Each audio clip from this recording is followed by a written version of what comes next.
Hi friends, welcome back to my YouTube channel.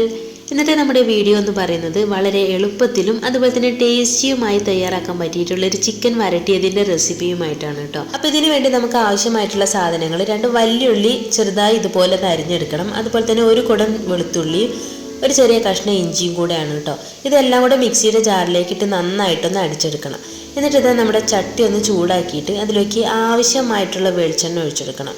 എന്നിട്ട് നമ്മുടെ ഈ അരപ്പ് ഇതിലേക്കിട്ട് നന്നായിട്ടൊന്ന് വഴറ്റിയെടുക്കണം. ചിക്കൻ വരട്ടിയത് എന്ന് പറയുമ്പോൾ തന്നെ നമുക്ക് എല്ലാവർക്കും അറിയുന്ന കാര്യമാണ്. ഇതിലേക്ക് അധികം വെള്ളത്തിൻ്റെ ആവശ്യം വരുന്നില്ല.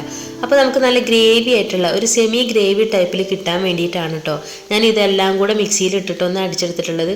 നിങ്ങൾക്ക് വേണമെന്നുണ്ടെങ്കിൽ നോർമലി നമ്മൾ എങ്ങനെയാണ് ചെയ്യുന്നത് അതുപോലെ തന്നെയും ചെയ്തെടുക്കാം കേട്ടോ.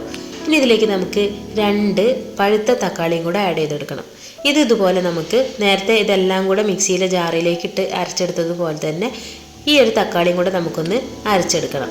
എന്നിട്ട് നമ്മുടെ ഉള്ളിയൊക്കെ ഒന്ന് നന്നായിട്ട് പച്ചമണമൊക്കെ മാറി വഴണ്ടി വരുമ്പോൾ ഈ ഒരു തക്കാളി ഇതിലേക്കിട്ട് നന്നായിട്ടൊന്ന് വഴറ്റിയെടുക്കണം. ഇനി നമ്മുടെ തക്കാളിയുടെ പച്ചമണം ഒന്ന് മാറ്റിയെടുക്കാൻ വേണ്ടിയിട്ട് നമുക്കിതൊന്ന് അടച്ച് വെച്ച് കുക്ക് ചെയ്തെടുക്കണം. ഈ ഒരു സമയം കൊണ്ട് തന്നെ നമുക്ക് ഇതിലേക്ക് ആവശ്യമായിട്ടുള്ള മസാലക്കൂട്ടുകളൊന്ന് തയ്യാറാക്കിയെടുക്കണം. ഇതിനു വേണ്ടി ഞാനിവിടെ 3 ടേബിൾ സ്പൂൺ മല്ലിപ്പൊടിയും 2 ടേബിൾ സ്പൂൺ മുളക് പൊടിയും 1.5 ടേബിൾ സ്പൂൺ ഗരം മസാലയും അതുപോലെ തന്നെ ആവശ്യമായിട്ടുള്ള കുറച്ച് പെരുംജീരകവും കൂടെ ഇട്ട് നന്നായിട്ടൊന്ന് ഇതിൻ്റെ ഒരു കളറൊന്ന് മാറ്റിയെടുക്കണം. ഹൈ ഫ്ലെയിമിൽ ഇട്ടിട്ടുണ്ടെങ്കിൽ പെട്ടെന്ന് തന്നെ ഈ മസാലകളൊക്കെ കരിഞ്ഞു പോകാൻ സാധ്യത ഉള്ളതുകൊണ്ട് നിങ്ങൾ പ്രത്യേകം ശ്രദ്ധിക്കണം. ഇത് ലോ ഫ്ലെയിമിൽ വേണം കേട്ടോ ചൂടാക്കി എടുക്കാൻ വേണ്ടിയിട്ട്. അപ്പോഴത്തേക്കും നമ്മുടെ തക്കാളിയും സവാളയൊക്കെ ഇതാക്കണ നല്ല പോലെ ഒന്ന് വഴണ്ട് വന്നിട്ടുണ്ട്. അതിൻ്റെ പച്ചമണമൊക്കെ ഒന്ന് മാറിയിട്ടുണ്ട്. ഇതിലോട്ട് നമുക്ക് 1 ടേബിൾ സ്പൂൺ മഞ്ഞൾപ്പൊടി പിന്നെ നമ്മൾ നേരത്തെ ചൂടാക്കി വെച്ചിട്ടുള്ള ഈ പൊടികളെല്ലാം കൂടെ ഇട്ടിട്ട് നന്നായിട്ടൊന്ന് വഴറ്റിയെടുക്കണം.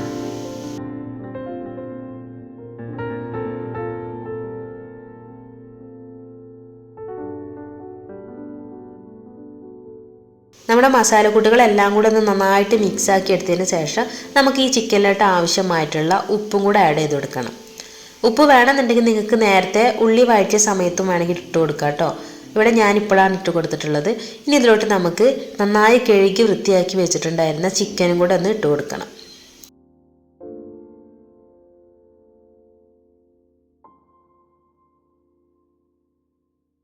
ഇനി നമ്മുടെ മസാലക്കൂട്ടുകളെല്ലാം ഈ ഒരു ചിക്കനിലോട്ട് നന്നായിട്ടൊന്ന് പിടിപ്പിച്ചതിന് ശേഷം നമുക്ക് ഈ ചിക്കൻ വേവിക്കാൻ ആവശ്യമായിട്ടുള്ള കുറച്ച് വെള്ളം ഒഴിച്ചു കൊടുക്കണം. അധികം വെള്ളം ഒഴിച്ചു കൊടുക്കരുത് കേട്ടോ. നമ്മൾ വരട്ടാണ് ഉണ്ടാക്കുന്നത്, അതുകൊണ്ട് തന്നെ ആവശ്യത്തിനുള്ള വെള്ളം മാത്രം ഒഴിച്ചു കൊടുത്താൽ മതി. എന്നിട്ട് അടച്ച് വെച്ചൊന്ന് വേവിച്ചെടുക്കണം.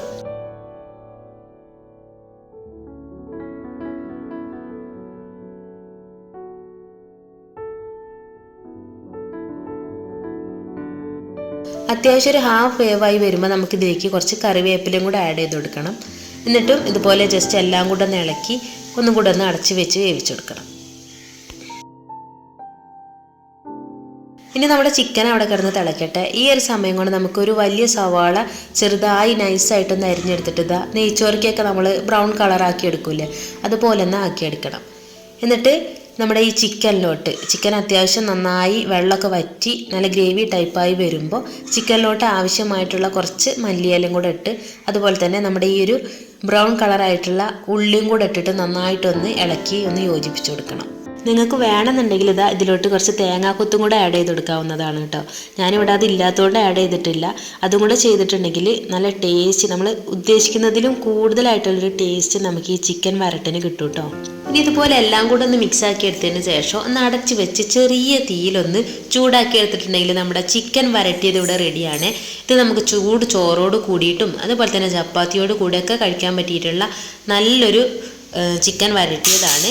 മാത്രമല്ല നമ്മുടെ വീട്ടിലേക്ക് പെട്ടെന്ന് വിരുന്നുകാരൊക്കെ വരുമ്പോൾ നമുക്ക് വളരെ പെട്ടെന്ന് തന്നെ ഉണ്ടാക്കിയെടുക്കാൻ പറ്റിയിട്ടുള്ള ഒരു ചിക്കൻ്റെ റെസിപ്പിയും കൂടെയാണ്. നിങ്ങൾക്ക് ഇഷ്ടപ്പെട്ടെങ്കിൽ നിങ്ങളൊന്ന് ലൈക്ക് ചെയ്യുക, ഷെയർ ചെയ്യുക, സബ്സ്ക്രൈബ് ചെയ്യുക.